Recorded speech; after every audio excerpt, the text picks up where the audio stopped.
right?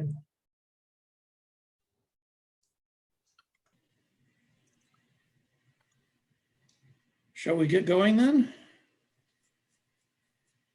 Or do you want to wait a minute or two to see if we get other people joining? Oh, please, this is office hour. We can get started. Oh, okay. Oh, well, what to say? We're obviously going to try to have a discussion with anybody that wants to join in with some of the potential solutions and alternatives that might make sense for this lower town study area. Whether it be addressing issues of safety or mobility, and for all of the various modes, not just vehicles, but pedestrians, bicyclists, and transit users. So we've covered all of this material before in our public meeting, but just as a quick reiteration, what we're looking at is the study area depicted on this image. And what we've done so far with this is a road safety audit that encompassed the entire all of the locations within the boundaries of our study area.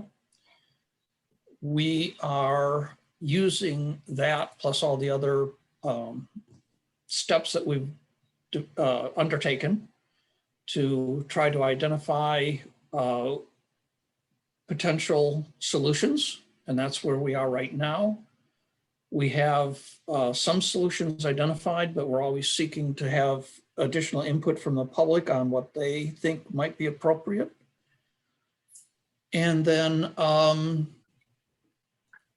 that's the main point of all of what we're trying to do with this and the subsequent office hours, is just get additional input so that we have not overlooked any possible solution, mitigation, or alternate for addressing the needs of people that are walking or biking or using buses. We've been trying to listen to a large extent to the community. We've had extensive meetings with shareholders and again, listening to them, hearing what they need us to know about what they consider to be the problems of the area. Not just stakeholders like institutional groups like U of M, but also we've had previous virtual office hours. And whatever comes out of this one will just be added to the list of what we believe that we understand represents the concerns and some of the ideas that the community would have on what they would like to see. We're not just looking for the problems, but also some of the opportunities. And again, we're in listening mode. We're trying to find out what people believe not is only just the problems, but what they think are some of the solutions. And if the solutions are well thought of, then how that would add to the community and provide a better and richer environment for the neighborhood. And with that, I think we're pretty much at a point where we can talk about various types of modes, or we can talk about specific locations, but we're really at a point where we want to hear what people want to talk about.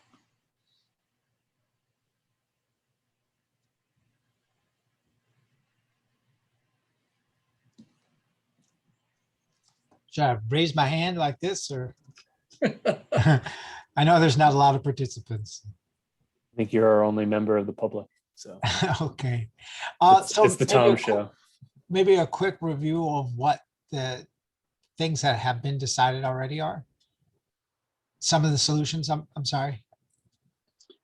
Is there a particular kind of issue that you want to hear about solutions for, like pedestrians or vehicle congestion? I mean, is there something in particular or All right, what? I'll pick one of a number of things.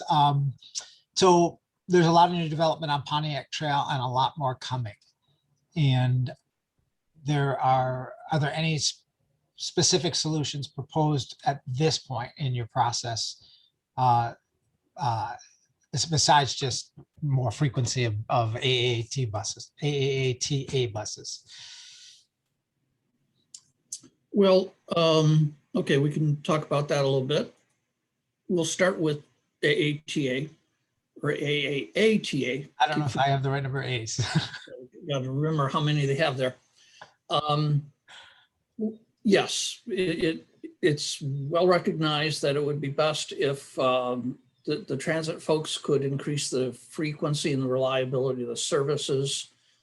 We note that there are some bus stops that do not have ADA compliance in terms of the bus pads, or sometimes they have a bus pad to wait on, but the pad isn't connected to the sidewalks, other things like that. Additional park and ride opportunities, especially on the north side of town, so that maybe we intercept some of the people coming in on Pontiac Trail and get them on a bus so they're not driving down the corridor in their personal vehicle. So those were some of the types of things that were identified.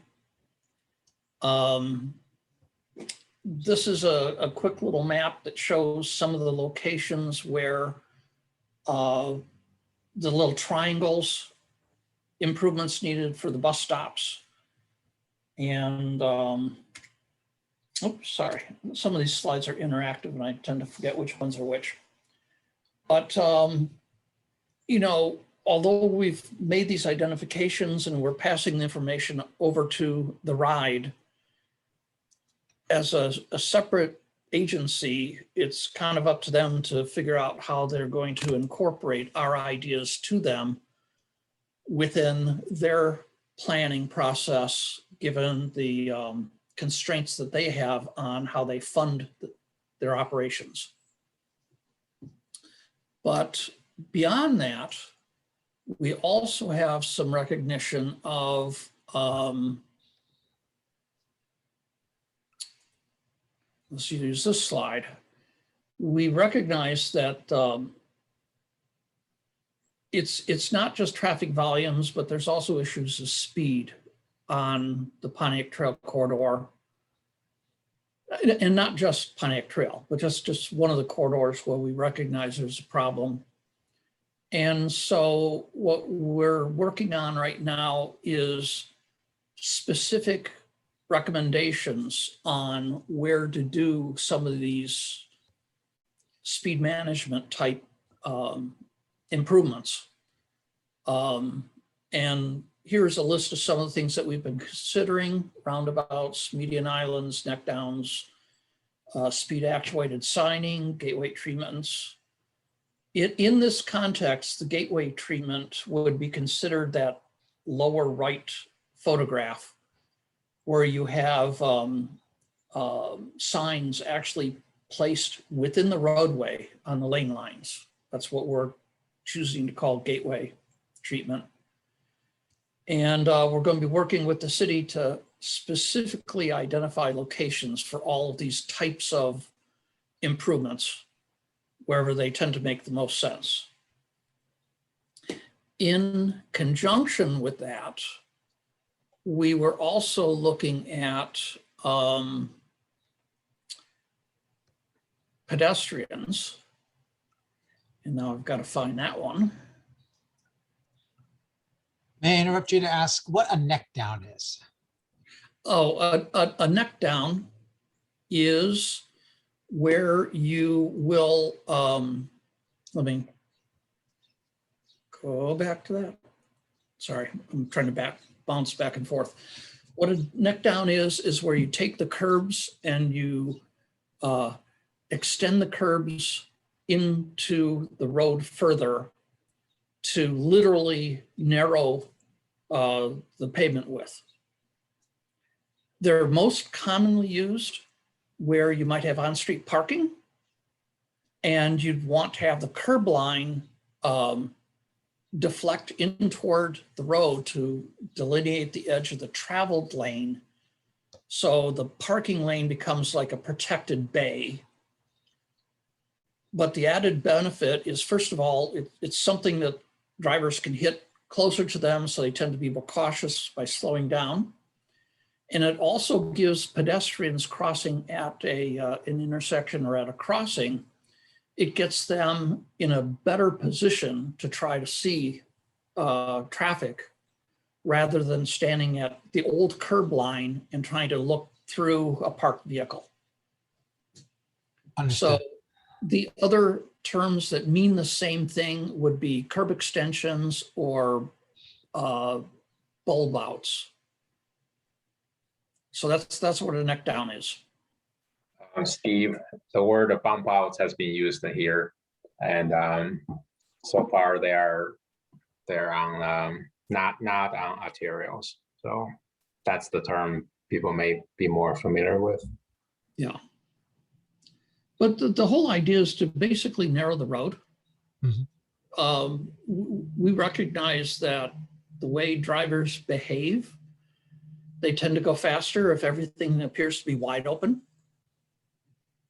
So that's kind of what that technique is all about. And that's also the case for median islands. Median islands are not just good things for pedestrians, for like a refuge island as they're trying to cross the road. They also have a human factors impact because they look like the road is narrower, more constrained. And again, drivers normally react to that by going slower, more cautious. Can I jump off from that? And so I'm envisioning on John A. Woods, near the Northside School, Northside Steam, on John A. Woods, where Peach dead ends into John A. Woods, and we have the Bethel AME Church there.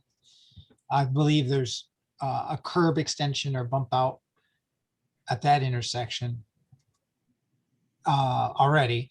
And then where John A. Woods and Traver intersect is the area where a median island or something like that might help in that intersection. I don't know if anything's being contemplated for John A. Woods and Traver intersection. And you can come back to that later if it's jumping way out of order from your slides and all that. Well, one of the issues that we identified in that immediate area is the discontinuity in the sidewalk system, because obviously the Northside Steam School is on the north side of Traver, just north of Traver on Barton. But although you'd like students walking, again, there's no sidewalk on that school side. So within the context of what we've been identifying in terms of what pedestrians need, that's one of those critical gaps in the sidewalk system that at some point we believe the city needs to address. Yeah, I don't know how familiar you are with the process that had taken place a few years ago. And part of the problem is the extreme topography on that street. Well, yeah, but we have actually identified a workaround, you might say. Yeah, I'd like to hear about that. So if you can imagine here, I'm going to try something different here. Okay. I'm going to, let's see if this will work. I'm going to stop sharing my screen for just a minute. What I'm going to try to do is get my Google Earth open so that we can go into Street View so we can actually see that road and the topography. It's not just a downhill, it's also the side slopes. Correct. The north side is really high compared to the road. Yeah, for reference, I live on Traver, but I'm on the far south end of Traver. We have a sidewalk in front of my house, and at least the roadbed there and the right of way where I'm at is not an issue, but for other people in my neighborhood, it is. Right.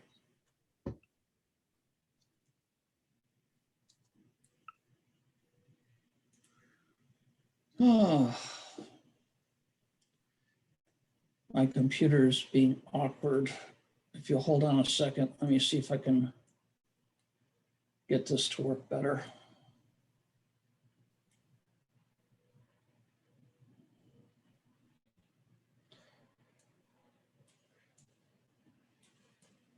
Okay, I'm going to share my screen again. Share screen. Screen number 2. Hit the share button. Get rid of that. We're on Traver. We're near the bottom of the hill near Barton, and we're looking up at the STEAM school. Yep, I know where you're at. Okay. And then we're kind of looking up the hill. So, and this is a image from 2020. So The addition's obviously this is,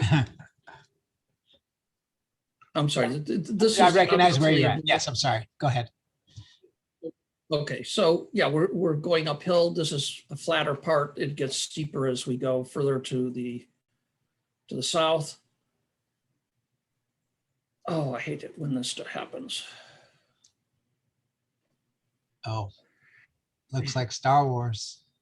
Whatever, hold on until it paints. We're jumping Yeah, into so, light speed.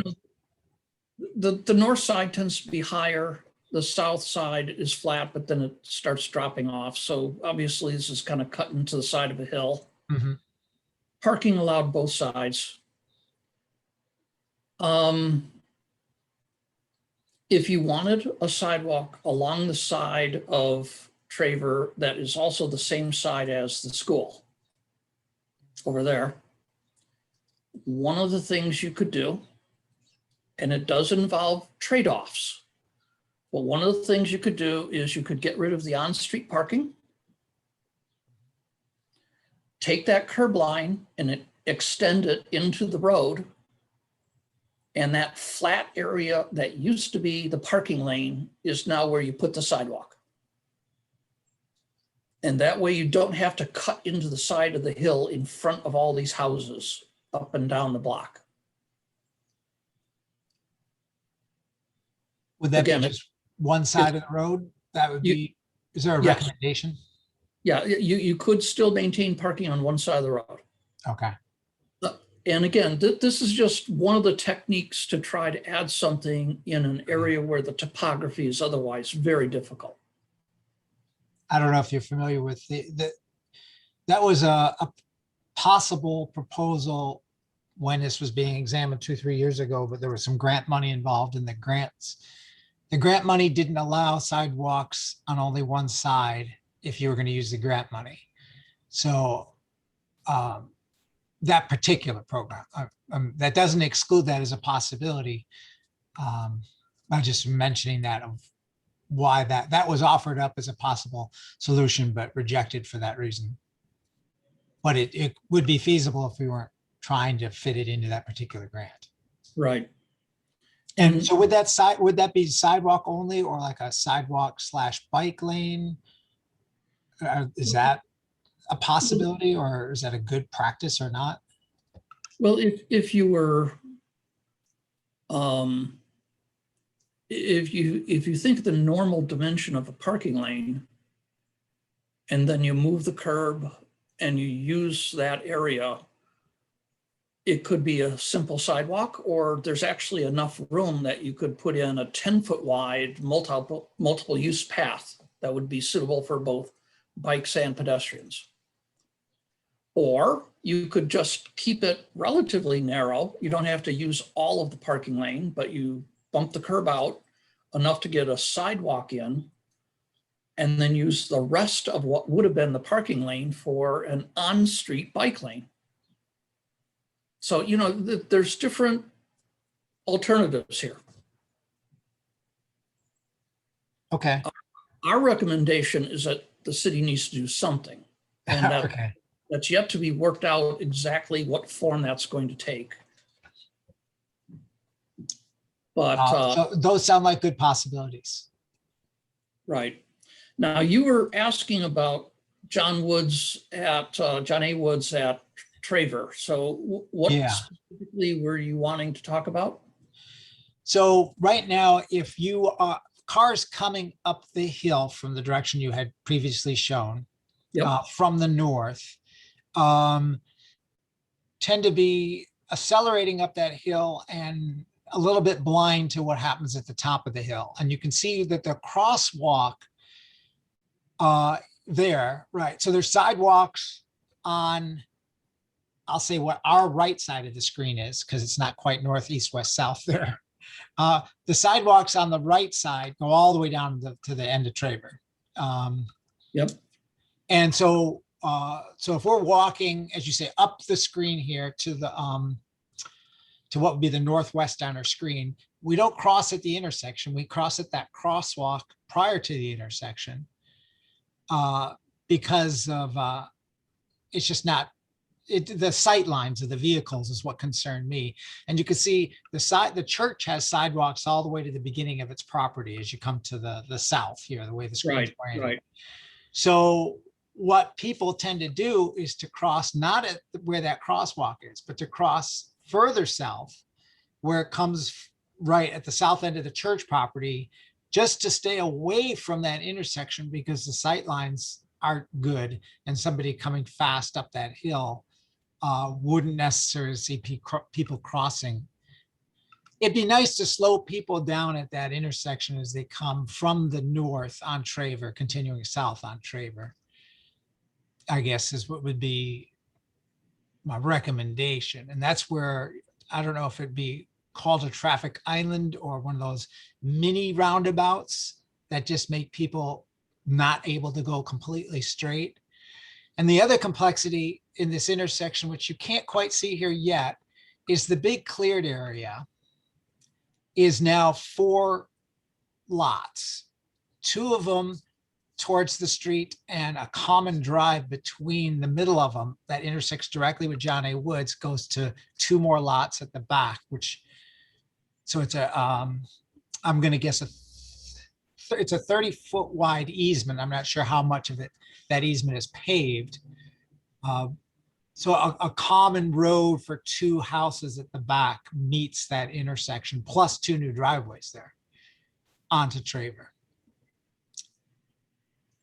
But just another added complexity in that intersection. Okay, well, actually, this is all good stuff. This is exactly what we were hoping to get from these types of meetings. I don't have an immediate answer for you. Okay.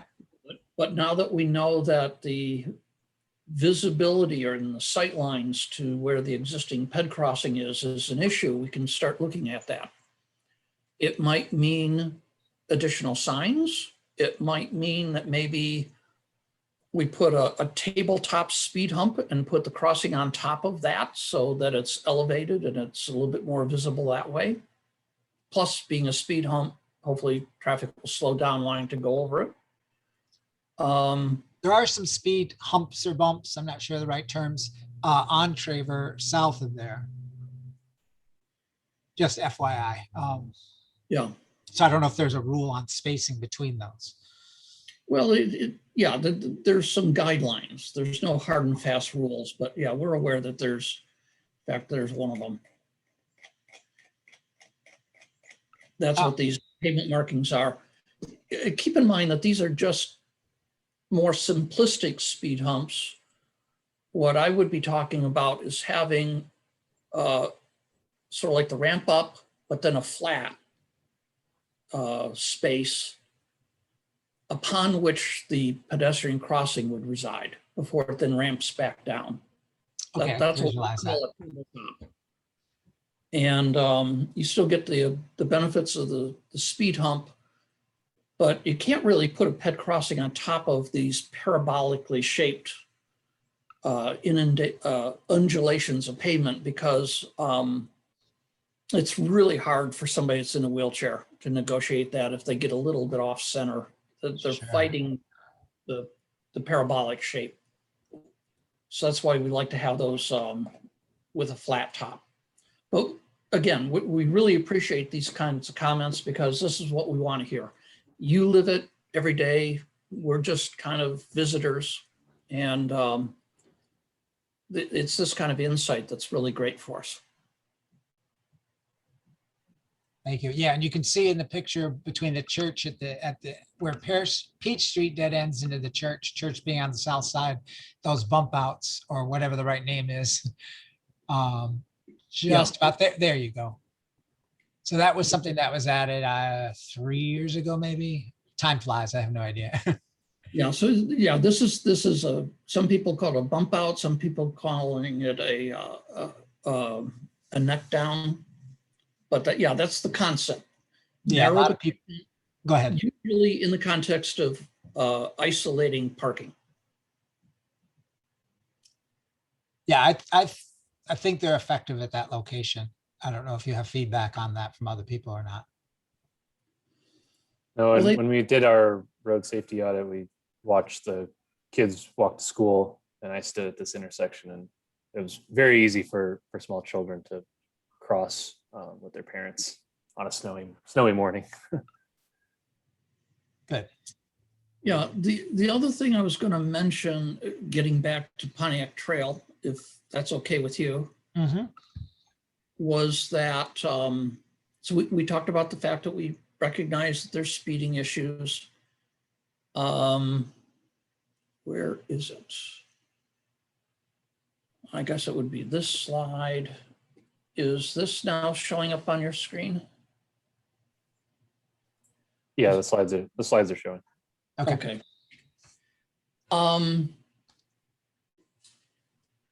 So you're going to see a series of orange dots up and down Pontiac Trail.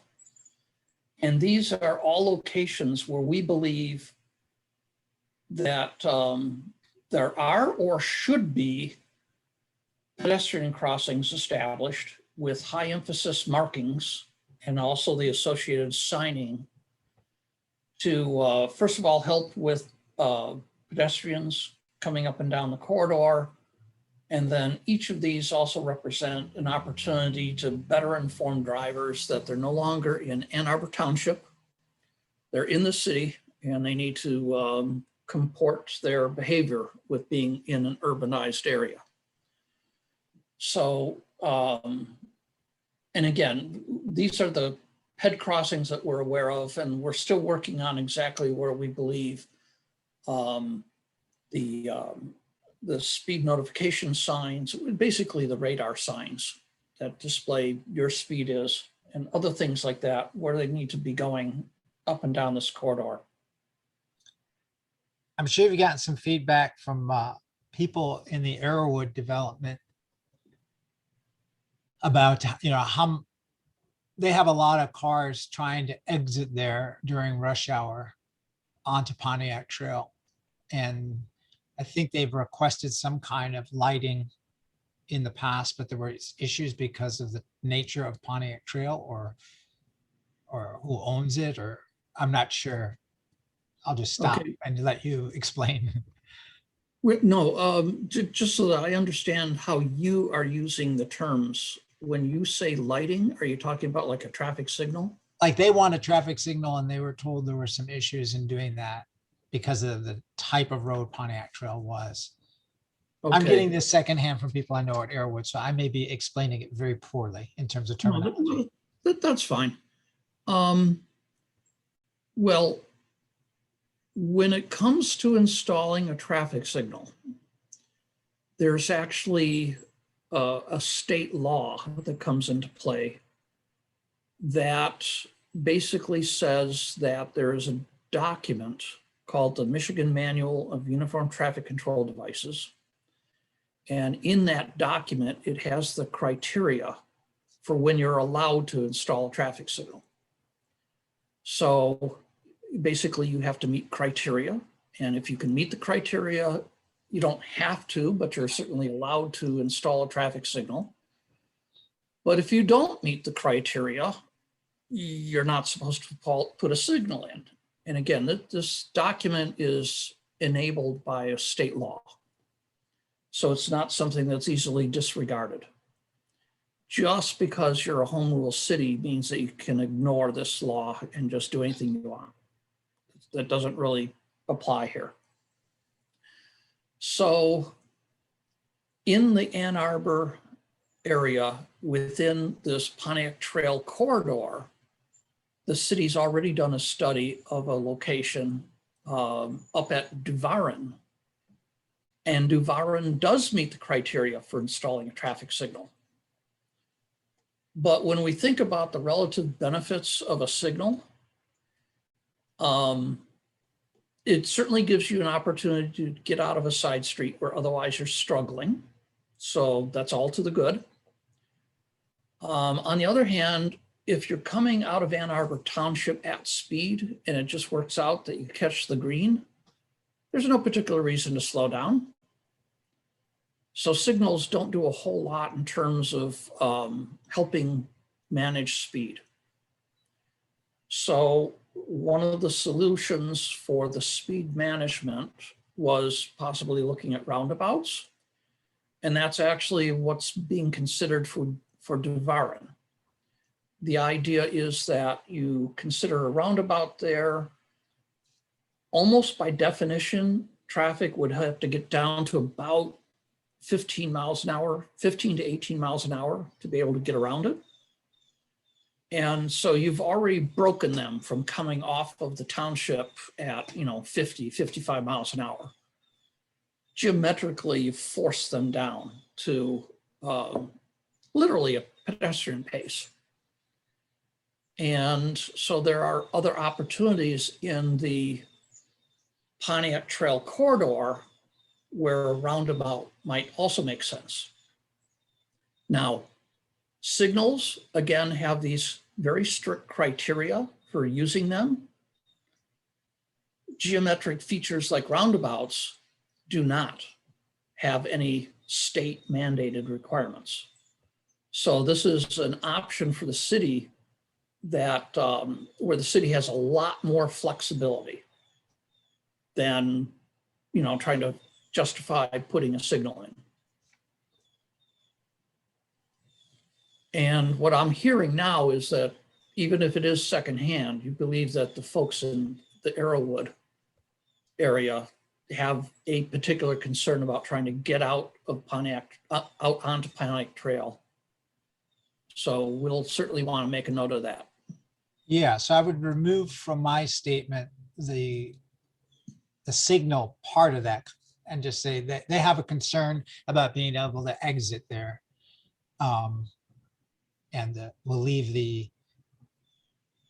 in our minds, we historically have thought more about traffic signals, and so we'll leave the possible solutions more open-ended. Okay. Yeah, on that intersection, we received a request about Arrowwood. That intersection early on, the team actually has done the signal warrant evaluation, and that confirmed that we, I guess the criteria is not met.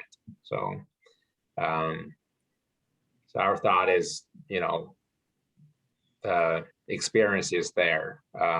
Pretty hard to get onto Pontiac Trail. A signal is not warranted. Perhaps the solution lies in the speed management alternatives along Pontiac Trail. So from that way, it could be easier for residents to get on. And I think it also makes sense to think about all the rest of the new construction that's going on there right now. There's, I'm not sure how many people live at Arrowwood. It's a pretty sizable development, and it has that one entrance exit. And just north of there is like a 70 townhome development that's going in right now. So that they're going to have the same issue there, where they're going to, if they want to exit that and turn left to head into town, they're going to experience the same issues. And they're just there's one lot in between the two, one parcel in between those two developments. And then there's going to be a new development going on that's just been proposed, that's really large. so we have one development after one development wanting to do the same thing. And at that point, like if you put a roundabout in front of one, now you're going to end up with maybe too many roundabouts. You can't put a roundabout in front of each one. They're too close together probably. So looking at the future construction plans there, as well as there would probably be important to figure out what the solution is. And I sure don't have that answer. Yeah, that's exactly why the study is here, for future conditions. All So Luke, are you those, familiar with what I'm talking about in terms of the Robertson Brothers proposal coming? I'm reviewing that one. Okay, so, okay, good. Yeah, so yeah, that's why I'm assigned to this area on the study, as well as I guess I did not review North Sky, but from the cottages at Barton Green, I reviewed that one. Bristol Ridge wasn't me. That's the 70-ish, Mhm. it's 69 units.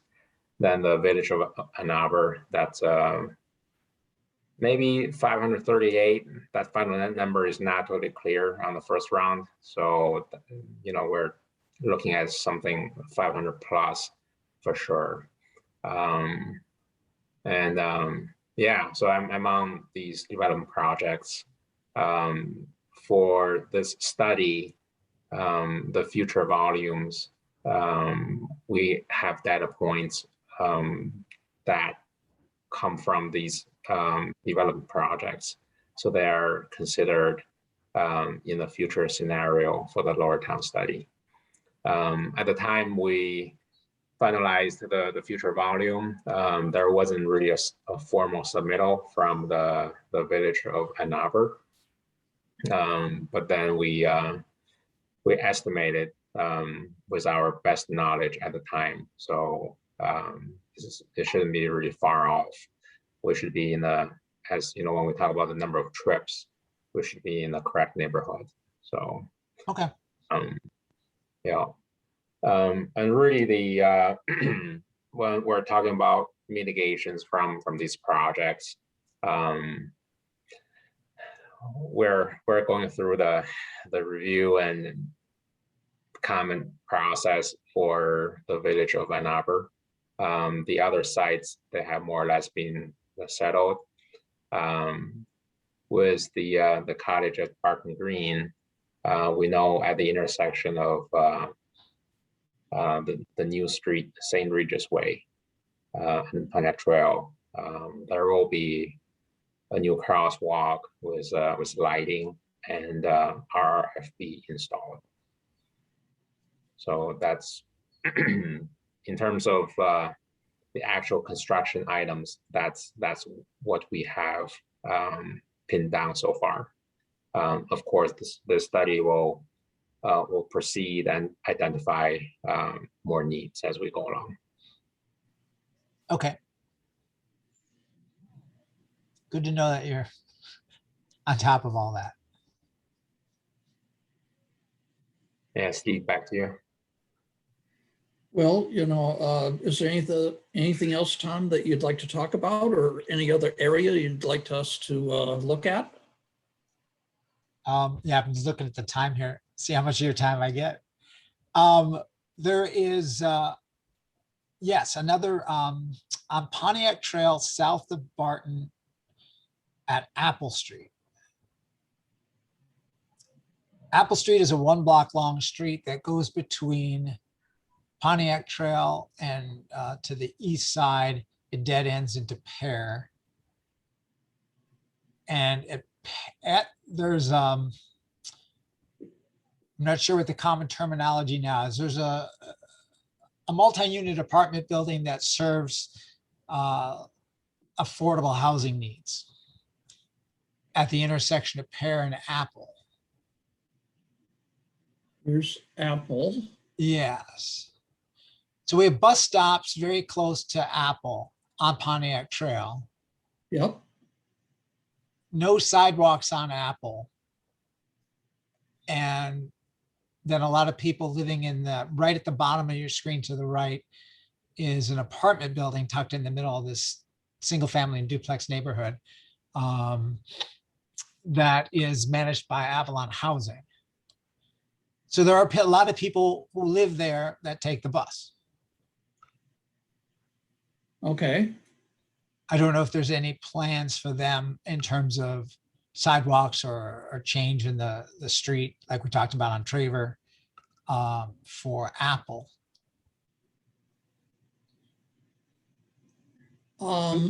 Especially in the winter, we have people who have some mobility needs who get from that apartment to that bus stop. Okay.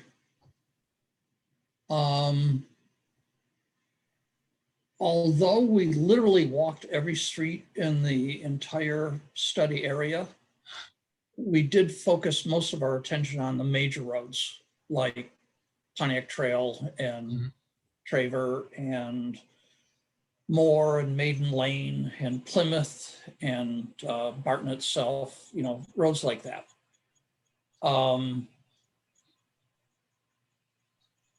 This was a bit of an oddball because there's just this, I think maybe 14 units, if I had to guess, apartment building kind of hidden away in the middle of everything.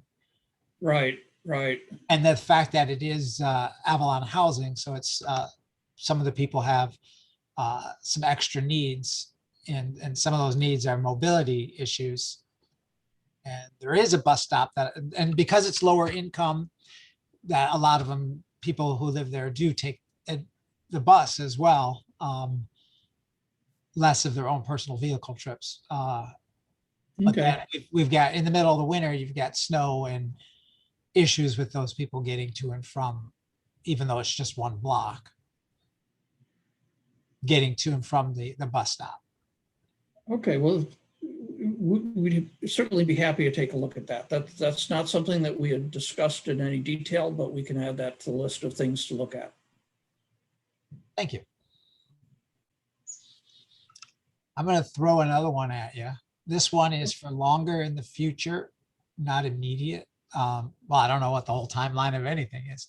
If we go down to the Maiden Lane and Plymouth and Broadway area where the new Lower Town development is, the first phase is called Beekman on Broadway. There you go. So there's a roundabout that's not in your picture yet. There's a roundabout at where the new development meets Broadway, where Broadway does a 90-degree turn. There's a roundabout there. Okay. So if you zoom out again, sorry. If you look to the, here we go. So there's a lot of apartments and condos that you see that currently come out to Island Drive, or they get to Maiden Lane via Island Drive or Nielsen Drive. Right. And before Beekman on Broadway was put in, and this, where the internal streets to Beekman on Broadway, there was no way to get, all these apartments and condos have to go to Maiden Lane in order to go to the intersection of Plymouth Road to go east.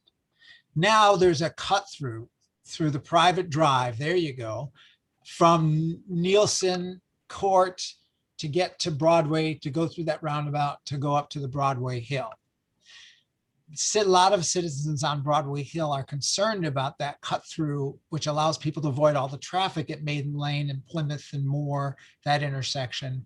It's not a problem now because this is the first phase has been constructed, a 3-phase development, and it's pretty under occupied at the moment. We do see some cut throughs happening from people. But once we have 1,000 new residents in the new development, using that roundabout to go up Broadway, plus if we add in the potential cut through from all the existing stuff, citizens on Broadway are concerned. But observationally, that there are cut throughs happening now, but very small number. And the street is marked with a sign on either side of the Beekman development that says something like, not a cut through or not private or something. I forget what it says. It's marked. So do we do anything about it now, or do we wait until it's a problem? So you could take Nielsen, all those apartments and condos could take Nielsen Court to this intersection here, cut through that development and up Broadway to get out to Plymouth to the east. There's only a little bit of it going on right now observationally. But there's concern from the Broadway residents for future planning. And do we just do nothing because it's not a problem yet? Luke, do you remember reviewing that site plan? Do you happen to know if that's intended to always be a private drive, or is it going to become a public street at some point? I did not review that one. I don't believe there's any plan of turning that into a public street. Okay. From hearing the description, I think the concern is whether when the users, when they kind of get out of the neighborhood, do they use Plymouth Road or do they use Broadway running in parallel to Plymouth Road to go east? Is that a good description of the concern? Yeah, the citizens on Broadway would prefer that the traffic goes on to Plymouth rather than Broadway. Broadway's a residential street. Yeah, And Plymouth I is, hope, yeah. I hope that does not happen, because I typically walk the uphill there to my wife's office. But then both walking and driving, I don't really see any benefit of using Broadway personally, just because Broadway is easier to travel when I drive. But when I'm on foot, I very much prefer, it's closer, and as long as I'm not carrying anything too heavy, I don't mind the uphill. So Yeah, so certainly Broadway residents certainly don't mind pedestrians. There are a lot of people that walk. There's a lot of people on Broadway that work at the medical center and walk and bike there. So their concern is more future possibilities of all these apartments and condos not wanting to experience delays at the Pontiac Moore Broadway intersection by using the development as a cut through to Broadway. And as I say, we're only seeing minimal amounts of that so far. Okay. My take is or my guess really, if they have to drive and pass through the core of the intersection, Broadway and Maiden Lane, there could be longer delay there, and maybe there's more incentive to do the bypass. If they have the option of exiting the neighborhood and using the connection from Broadway directly onto Plymouth, from the roundabout to the eastmost signal there, that I just from looking at the data and occasional use of the area, I guess we need to see really if there's any long delay of using those two intersections. If there's not, maybe drivers will stay on Plymouth Road. Tom, let me ask you a question, if I could, please. Sure.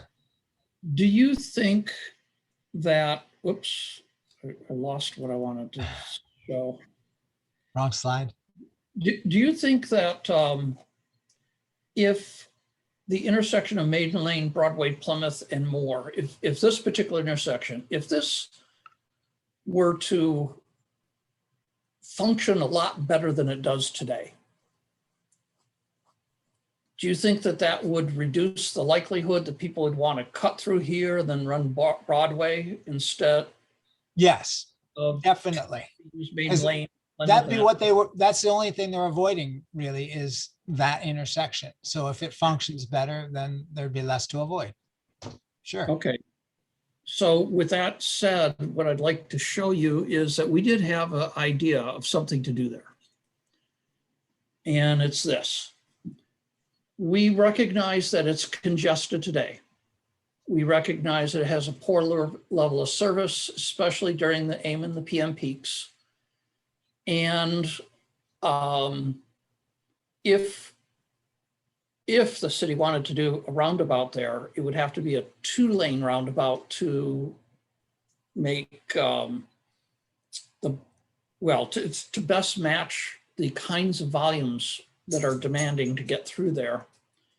But instead of levels of delay for individual movements that approach an entire minute as an average delay, with a half a minute or so on average for all of the intersection, we've already done the calculations and we believe that we can get delays to 12 seconds or less, especially off of the peak times. So It's really just the peak times that are a problem. Off peak, it's not a big deal right now. right. So, you know, we think that a modern roundabout with the 2-lane approaches on Broadway and Plymouth would be enough to kind of unlock the potential of getting rid of the congestion that's associated with this location. That sounds good. And again, what I'm hearing from you is that this is a problem location that you believe is contributing to the desire to cut through. At least a concern of residents that it would do that, yes. Okay, Great, thank you. any other concerns though? No more concerns. So Well- I'd like to encourage other people to participate. Well, Thank you, but thank you all for your undivided attention for this past hour. yeah, we are going to do other office hours like this. I'm not exactly sure when the next one's scheduled, but I know it's coming up. It's 2 weeks. There are 3 more. They're spaced out every 2 weeks. So Tom, put the word out to your friends. I will. And Some of You them know- just gave me their questions. We had an email thread going and yeah, a lot of people, well, just, will you ask them this for me since you're going anyhow? But I would like to see more people participate. This has been very helpful. Thank you. So next time I'll tell them, no, I'm not going to ask. You'll have to ask yourself. okay, And we did record this, so it'll go on the website. and you can Oh, they share just it. heard me say that then.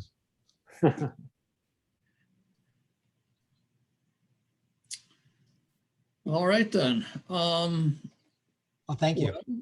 We're going to have to hang out until the top of the hour, but Well, in case Yes. one of them shows up now.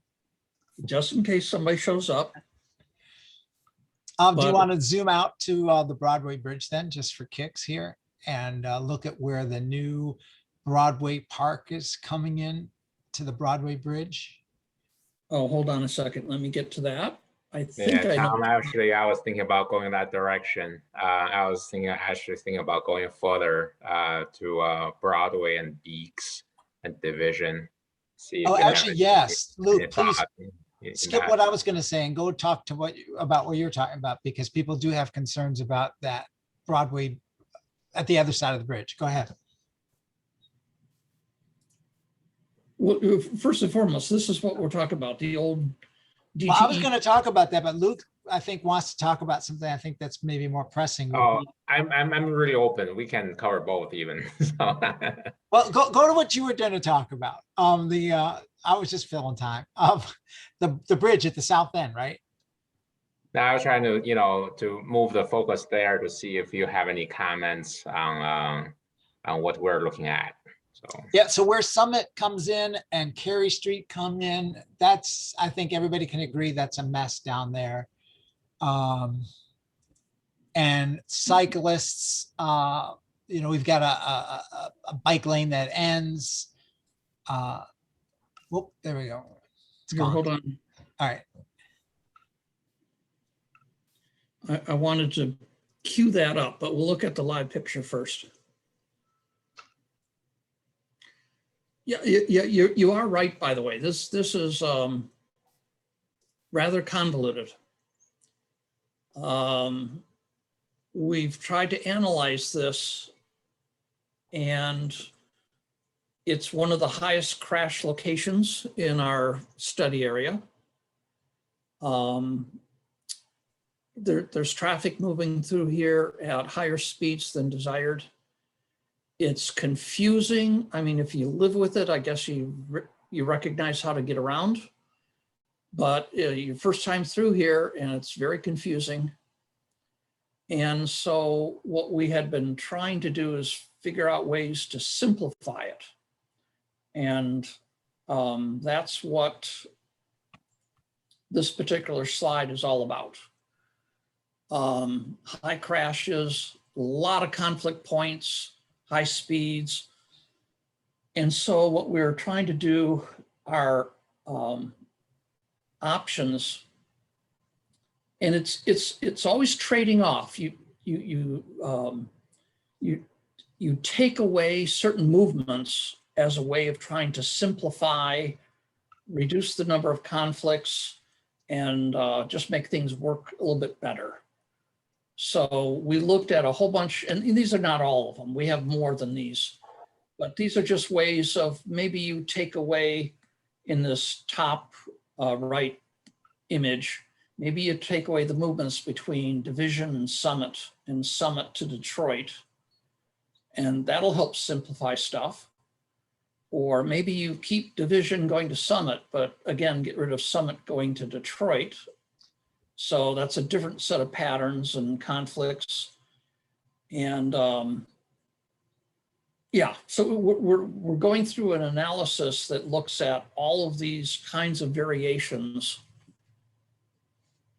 But all of these are still considered relatively minor changes because we're just talking about changing curb lines and pulling up a little bit of pavement.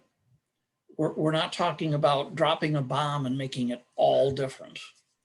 And putting in a cloverleaf interchange there. Yeah. So that one block of East Summit is fairly unused or low usage. So I think if you restricted that in one way or another, it wouldn't be missed. Yeah. However, there is a 10-unit new development being built right there now. So I don't want to take their street away from them and maybe Do you know consult where, with the right where the trees along what would be just to the right of your cursor. So on the north side of Summit, all the way to the east, right there in that area is a 10-unit condo building being built. Okay. They just demolished the prior structure there and are getting ready for construction there. So right now when I say that block of Summit that's the only thing there's a little alley on Summit there. The other buildings on that side of Summit are just the back of a shed that's parking for Casey's Tavern, but in terms of access to Summit, there's the buildings to the south side of it, just a couple of them. Yeah. And a lot of people, so it's very low usage on the street. Again, I don't want to do anything to that new tenant unit development without them having some input, just because I said it's not used a lot now. There's going to be 10 units built there, but they will have an alley that takes them out to Depot as well. Again, that probably should be verified. You don't take my word for it without talking to the developer what their plans are, because they're going to have underground parking that's going to come off that alley. And I don't know what their current traffic pattern reliance is when they had that. So Luke, in the planning department, so they must have some traffic study or plan for that development, the Garnet it's called, 325 East Summit, I think. Yeah, Okay. that's something we can find. And when we were looking at all of our different alternatives, we recognized that it's not just getting on the bridge, going across the river into Lower Town. it's also, all this traffic along Depot. So it's getting up and down from the bridge to Depot and back again. And that's where Cary comes in, Mhm. Summit comes in using Fifth, even High Street down to State and then to Depot. So it's not just a geometric pattern issue. We're also working in 3 dimensions, trying to make sure that getting to and from the bridge to Depot is also being considered.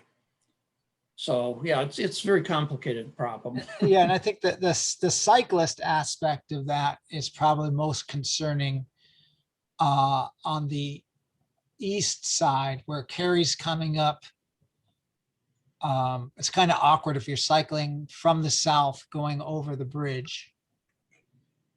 Cary comes up and around. Of this. Yeah, and so the people, as you're coming up Cary and making a right onto that bridge, you kind of got to pull out a bit to see what's coming. And now you're almost immediately in conflict with a cyclist, just as a car trying to see what's going on. Yeah, it doesn't show up well, but there, right where my cursor is now, right in the corner with Cary, Yeah, there's a retaining wall. yes. And because of that, somebody down here by this ped crossing, they don't have a really clear line of sight of vehicles coming north. Which Whether sometimes they're- are coming a bit too fast, especially if it's commuting out of town in the evening. Exactly. It doesn't really matter if it's a car or even a cyclist. They're coming down that hill at really decent clips. So yeah, again, one of the considerations that we have trying to figure out how to improve this. Okay, yeah, so you're obviously aware of it. That's not a surprise to you. What would be a timeline in terms of analysis of this area and coming up with suggestions? Well, we've identified at least 4 different variants. Those are the And- ones you were showing me? Yes, that slide, I believe, shows 3 of them. There's Uh-huh. another one. So we have 4 different variations. We're going to do a technical review to try to identify the pro and cons of all 4 and see if we can narrow it down to just 1 or 2 that we can then suggest to the city, this is what you need to focus on. Okay, do you have a time frame or guesstimate for being able to present the 1 or 2?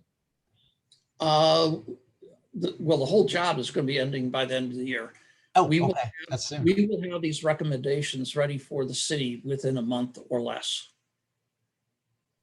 Okay, so my friends who aren't attending, who are watching this at a recording right now, I should encourage them to the next time in 2 weeks from now, if they have concerns about this intersection, which I believe some would, they Yep. should be communicating with you. We're trying to get these office hours in Yeah, before we make our final decisions, our final recommendations. We want to hear from you just to make sure we haven't overlooked anything. So please get your friends to get involved. okay, I will. I'll try. Thank you. Okay. Luke, you want to have last word? Thank you. This is great. That's exactly the type of comments we're trying to collect. So it's been really helpful. So thank you very much. I've enjoyed it, and it's been really good working with you all. Thank you. Okay. Thanks for joining. Have a good weekend. Thanks. Bye. Bye.